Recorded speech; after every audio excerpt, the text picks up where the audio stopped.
읽어드리겠습니다. 9절에서부터 15절까지 있습니다.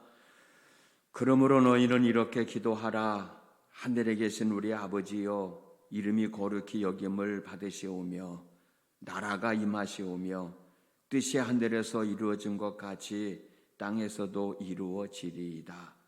오늘 우리에게 일용할 양식을 주시옵고 우리가 우리에게 죄 지은 자를 사하여 준 것 같이 우리 죄를 사하여 주시옵고 우리를 시험에 들게 하지 마시옵고 다만 악에서 구하시옵소서.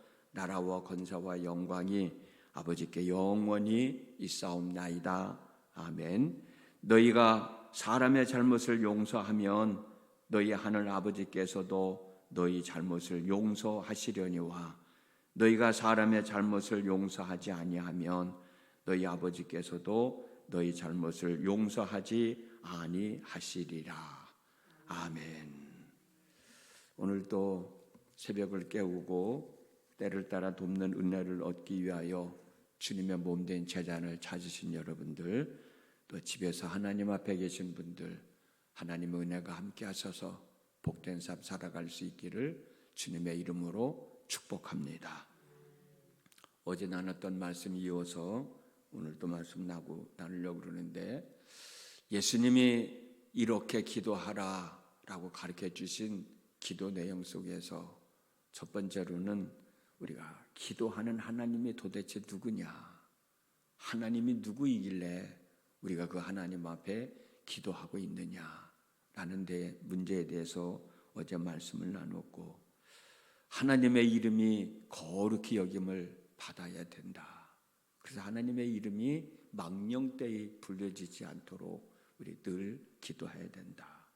또 나라가 임하기를 위해서, 하나님의 나라가 우리 삶 속에 이루어지기를 위해서, 또 하늘에서 이루어진 뜻이 우리 삶 속에서 이루어지기 위해서 꾸준히 기도해야 된다. 성령 안에서 기도해야 된다. 그러면서 이것이 예수님이 마지막 6장 마지막 절에 거기서 너희는 그의 나라와 그의 의를 구하라. 그리하면 너희에게 있어야 할 것을 아시는 하나님께서 더하시리라. 너희는 먼저 그의 나라와 그의 의를 구하라. 그의 나라와 그의 의가 뭐냐? 아마 이름이 거룩하게 여김을 받게 기도하는 것, 하나님의 나라가 임하기를 간구하는 것, 하늘에서 이루어진 뜻이 이 땅에서 이루어지기를 간구하는 것, 그것이 예수님이 말씀하신 그의 나라와 그의 의를 구하는 것이다 라는 말씀 드렸고, 오늘에는 예수님이 가르쳐 주신 기도에서 6가지가 있다고 그랬고, 3가지는 어제 말씀을 나눴고 오늘 3가지를 나눌 건데, 이 3가지는 그의 나라와 그의 의를 구하는 데 있어서 구체적으로 우리 하나님께 구하는 기도의 내용이다. 그의 나라와 그의 의를 구하기 위해서는 우리가 어떤 기도를 해야 되느냐라고 하는 것이 나머지 이 3가지인데, 이 3가지에 대한 내용을 우리가 함께 나누려고 그럽니다. 첫 번째는 일용할 양식을 달라고 하나님께 기도하라는 것이 예수님의 말씀입니다. 그런데 여러분, 여기서 예수님이 말씀하신 일용할 양식은 우리 육신을 위한 양식을, 음식을 말하는 것이 아닙니다. 우리는 그렇게 생각하죠. 그게 틀린 건 아닙니다. 그러나 제가 전하는 말씀은 여기서 예수님이 말씀, 일용할 양식을 달라고 기도하라고 하는 일용할 양식은 우리가 먹는 음식이 말하는 것이 아니라는 거예요. 왜냐하면 일용할 양식이 육신을 위한 음식이라면 마태복음 6장 31절에서 32절, 아직 우리가 읽지는 않았습니다만, 예수님이 마태복음 6장 31절에서 32절까지 어떤 말씀을 하셨냐면, 무엇을 먹을까, 무엇을 마실까, 무엇을 입을까 하지 말라. 이는 다 이방인들이 구하는 것이라.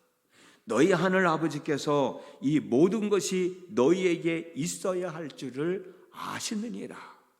이렇게 말씀을 하셨거든요.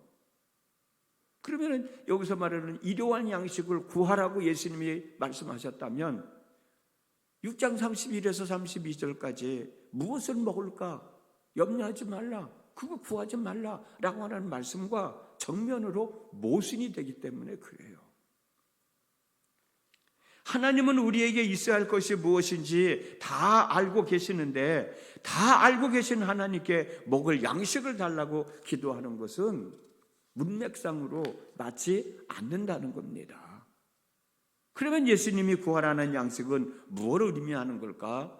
이 말씀을 우리가 제대로 이해하기 위해서는 예수님이 요한복음 6장 32절에서 35절까지 하신 말씀을 주의 깊게 들어보시면 됩니다. 한번 들어보십시오.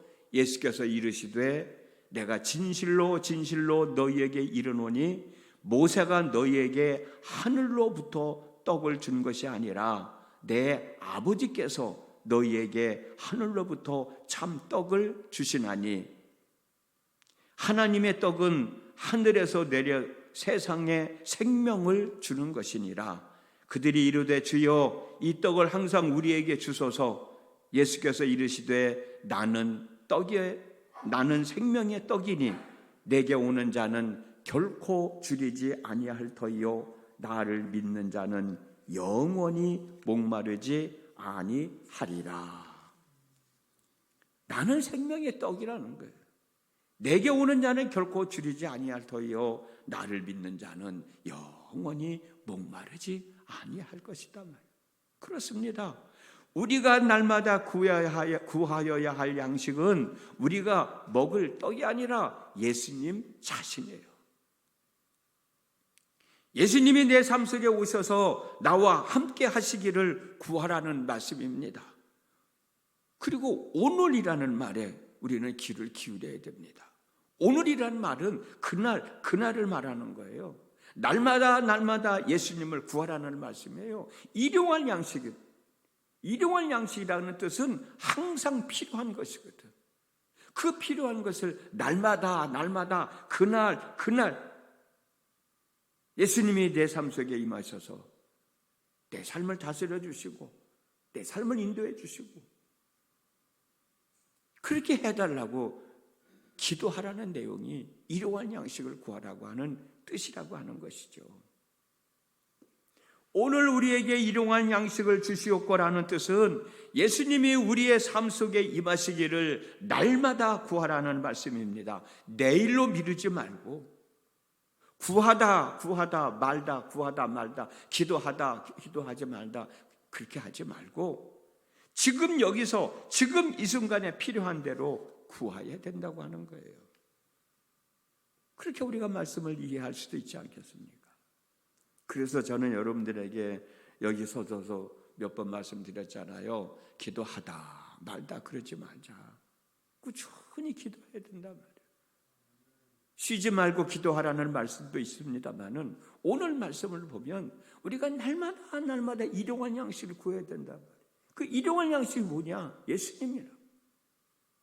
예수님이 내 삶 속에 임하시기를 기도하다 말다 그러지 말고 예수님이 내 삶 속에 임하시기를 내일로 미루지 말고 그날 필요한 대로 그날 예수님이 내 삶 속에 함께 하셔야 되기 때문에 우리는 꾸준히 기도해야 된다라는 말씀을 드렸던 것이지요. 일용할 양식을 구하는 거예요. 그날 예수님이 내 삶 속에 오셔서 내 삶을 주관하시고 다스리시고 인도하시고 그 삶이 뭐예요? 바로 천국이잖아요. 이 땅에서 누려야 할 천국이잖아요.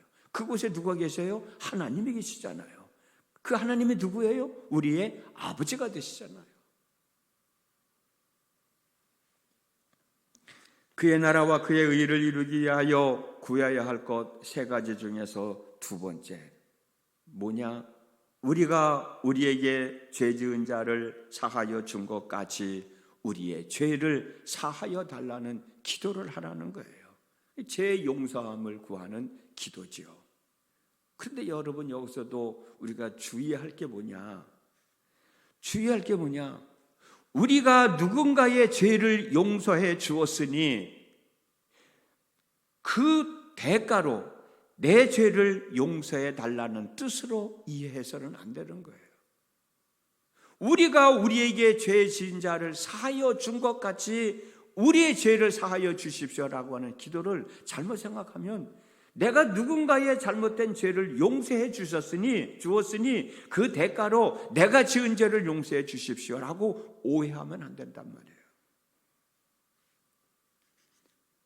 마지막 절에도 그런 말씀이 있어요. 너희가 사람의 잘못을 용서하면 너희 하늘 아버지께서도 너희 잘못을 용서하시려니와 너희가 사람의 잘못을 용서하지 아니하면 너희 아버지께서도 너희의 잘못을 용서하지 아니하시라는 말씀도 있습니다만은 이 말씀도 같은 맥락으로 이해해서는 안 돼요. 왜냐하면 우리가 우리에게 죄 지은 자를 용서해 준 것 같이 우리 죄를 용서해 달라는 뜻으로 이해한다면 우리가 누군가의 죄를 용서해 주었으니까 그 대가로 내가 지은 죄를 용서해 달라는 것이잖아요. 그러면 예수님이 십자가에서 왜 죽으셨어요? 내가 누구에게 지은 죄를 용서해 주었기 때문에 내 죄를 용서해 주기 위해서 예수님이 십자가에서 죽으신 건가요? 그건 아니잖아요. 아무 공로 없이 다만 하나님의 사랑으로 우리를 당신의 자녀로 삼아주시기 위해서 우리의 죄를 용서해 주시기 위해서 예수님은 십자가에서 죽으신 거잖아요. 그 주님의 십자가에서 죽으심의 공로로 우리는 죄사함을 받은 거잖아요. 우리가 어떤 의의를 행하였기 때문에 하나님의 자녀가 된 건 아니잖아요. 우리가 어떤 의의를 행하였기 때문에 그것을 보상해 주기 위해서 예수님이 십자가에서 죽으신 것은 절대로 아니잖아요. 그렇게 이해를 한다면 우리가 누군가의 죄를 용서해 주었으니 우리의 죄를 용서해 주십시오라고 기도하는 예수님의 말씀은 그렇게 이해를 하면 안 된다는 거죠. 그럼 어떻게 이해를 해야 되느냐? 예수님의 가르침은 하나님으로부터 제사함을 받은 사람은 누군가가 나에게 잘못했을 때 그 사람의 죄를 비판하고 정죄하지 않고 그 사람의 죄를 용서해 줄 수밖에 없는 마음가짐을 가지고 살라는 얘기예요. 내가 누군가의 죄를 용서해 줬으니까 하나님 내가 지은 죄를 용서해 주세요. 그게 아니라 누군가가 나에게 잘못을 했다 할지라도 내가 공로 없이 예수님의 십자가에서 죽으심으로 죄 용서함을 받았으니 나도 저 사람의 잘못을 용서해 줘야 되지 않겠느냐, 그런 마음을 가지고 살라는 거예요. 그런 마음을 갖고 살기 위해서 기도하라는 거예요. 누가 회개합니까? 내가 죄인이라는 것을 안 사람이 회개하잖아요. 내가 죄인이라는 걸 모르는 사람은 회개하지 않아요. 누가 용서해 줄 수 있습니까? 내가 죄 용서함을 받은 사람, 그것을 확신하는 사람이 누군가가 나에게 잘못을 했더라도 그 잘못을 용서해 줄 수 있는 거예요. 그 마음이 바로, 그런 마음을 갖고 살게 해달라고 기도하는 내용이 바로 내가 누군가의 죄를 용서해 주었으니 나도 내 죄도 용서해 주십시오 라고 하는 뜻으로 예수님이 말씀하신 거라는 거죠. 이거 우리가 오해하면 안 돼요. 아까 말씀드린 것처럼 그런 식으로 이해한다면 예수님이 십자가에서 왜 죽으셨냐고. 우리를 구원하기 위해서 희생 제물이 되셨는데 나의 어떤 의의를 이루기 위하여 예수님이 십자가에 죽으신 게 아니잖아요. 의의 길로 인도하기 위해서 십자가에서 죽으신 거지, 내가 어떤 나에게 보상을 해주기 위해서 예수님이 죽으신 게 아니잖아요. 하나님의 은혜를 입으며 살아가게 하기 위해서 예수님이 십자가에서 죽으신 거잖아요. 그렇기 때문에 내가 누군가의 잘못을 용서해 줬으니 하나님 내 죄를 용서해 주십시오, 예수님이 그렇게 말씀을 하라고 기도하라고 가르쳐 주었지만은 기도의 원래 뜻은 누군가가 나에게 잘못했을 때 아무 공로 없이 내가 하나님으로부터 죄 용서함을 받았으니 나도 저 사람의 잘못을 용서해 주며 살아갈 수 있게 해달라고 그렇게 기도하라는 것이 예수님의 가르침입니다. 이해가 되셨으면 아멘 하십시다. 예, 그렇게 기도하라는 거예요. 그리고 세 번째로 기도해야 할 내용이 뭐냐? 우리 한번 따라서 하십시다. 우리를 시험에 들게 하지 마옵시고 다만 악에서 구하옵소서. 시작. 예. 그의 나라와 그의 의를 위해서 살아가는 세 번째 기도는 우리를 시험에 들지 않기를 하나님 앞에 늘 기도하라는 거예요. 우리는 제사함을 통하여 하나님의 자녀가 되는 권세를 얻었지만 자녀가 되는 권세에만 머물러 있으면 안 되고 성숙한 하나님의 참된 자녀로 성장해 나가야 된다. 예수를 처음 믿을 때하고 10년, 20년이 지났을 때하고 똑같으면 안 되잖아요. 세상에 어린아이가 태어나면 시간이 갈수록 키가 자라고 지혜가 자라고 성숙해 가듯이 우리가 예수를 믿어 하나님의 자녀가 됐으면 그때부터는 성숙한 하나님의 자녀로서의 삶을 살아가야 되는데 이 삶을 살아가는데 방해를 하는 게 뭐냐? 시험인 거예요. 시험.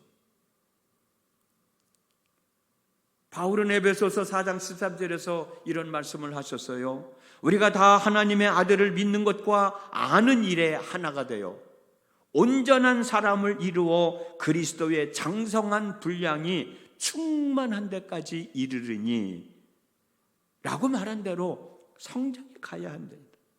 근데 이 성장하는 과정 속에서 필연적으로 우리에게 다가오는 게 뭐냐면 시험이에요. 시험. 그래서 예수님은 말씀하신 거예요. 우리를 시험에 들게 하지 마시고 악에서 구해달라고. 여기서 말하는 시험은 두 가지 뜻이 있습니다. 하나는 시련이에요. 시련. 또 하나는 뭐냐면 죄를 짓도록 충동질하는 유혹입니다. 야고보서 사도가 1장 12절에서 시험을 참는 자는 복이 있나니 라는 말씀을 하셨는데 여기서 말하는 시험은 시련이야. 시련. 내가 사랑하는 데 있어서 살아가면서 뜻하지 않는 큰 일을 당했을 때 내가 믿음의 생활을 해나가는데 당하지도 않아야 될 원치 않는 시련을 당할 때 그때의 시험이고 그 다음에 13절에서 14절에서 사람이 시험을 받을 때에 내가 하나님께 시험을 받는다 하지 말지니 하나님은 악에게 시험을 받지도 아니하시고 친히 아무 사람도 시험하지 아니하시느니라. 오직 각 사람이 시험을 받는 것은 자기 욕심에 끌려 미혹됨이니 라고 말씀하셨는데 여기서 말씀하신 시험이 바로 우리가 이런 시험 받지 않기 위해서 늘 기도해야 되는 시험입니다. 죄를 짓게 하는 시험에서 우리는 넘어지지 않고 이길 수 있는 사람이 되게 해달라고 늘 기도하라는 거예요. 여러분, 죄를 짓게 하는 이 시험의 근원은 악입니다. 이 악은 악한 자, 곧 마귀를 말하는데 마귀는 하나님의 자녀를 끊임없이 시험하여 자신의 권세 아래 두고 살아가게 하려고 힘쓰고 애쓰고 있잖아요. 우리는 이 시험을 이길 수 있는 힘을 하나님으로부터 공급받기 위해서 꾸준히 기도해야 된다는 것이 예수님의 말씀입니다. 결국 예수님이 가르쳐 주신 기도는 누구에게 기도해야 되느냐, 무엇을 위해 기도해야 되느냐, 어떤 내용을 기도해야 되느냐를 안내해 주시는 거예요. 우리의 기도를 들어주시는 분은 하늘에 계신 우리 아버지이십니다. 우리는 무엇을 위해 기도해야 되는가? 그의 나라와 그의 의를 위하기 위해서 기도해야 된다. 우리는 그의 나라와 그의 의를 이루기 위하여 무엇을 기도해야 되느냐? 일용할 양식을 구해야 되고 죄사함의 은총을 구해야 되고 마귀의 시험을 이기는 삶을 구하여야 된다. 한 번만 더 따라서 하십시다. 나라와 권세와 영광이 아버지께 영원히 있사옵나이다. 시작.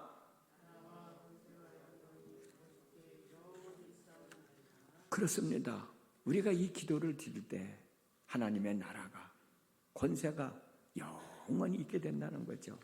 여기서 말하는 나라는 하나님의 통치를 입는 것을 말하고, 권세는 하나님의 나라를 다스리고 통치하시는 능력을 말하고, 영광은 하나님이 기뻐 받으실 만한 결과물들입니다. 우리가 드릴 참된 기도는 하나님을 향하여 드려져야 하고, 하나님은 우리의 기도를 들으시고 우리의 기도를 완성해 주십니다. 그 기도가 완성되어질 때 거기에 나타나는 하나님의 영광은 무엇으로도 표현할 수 없죠. 다만 기쁨과 즐거움과 감사함과 행복함이 있을 뿐입니다. 그게 우리가 느끼고 살아가야 할 하나님의 영광인 것이죠. 오늘도 하나님 앞에 이렇게 기도하시고 기뻐하고 즐거워하고 감사하고 행복해하는 하나님의 영광 속에서 귀하게 복되게 살아가는 우리 모두의 삶이 되어졌으면 좋겠습니다. 기도하겠습니다. 오늘 또 하나님 앞에 있게 해주신 아버지 하나님 감사합니다. 예수님이 너희는 이렇게 기도하라 말씀하셨어요. 우리는 우리 나름대로 열심히 기도한다고 기도하지만 예수님은 왜 이렇게 기도하라고 가르쳐 주셨을까?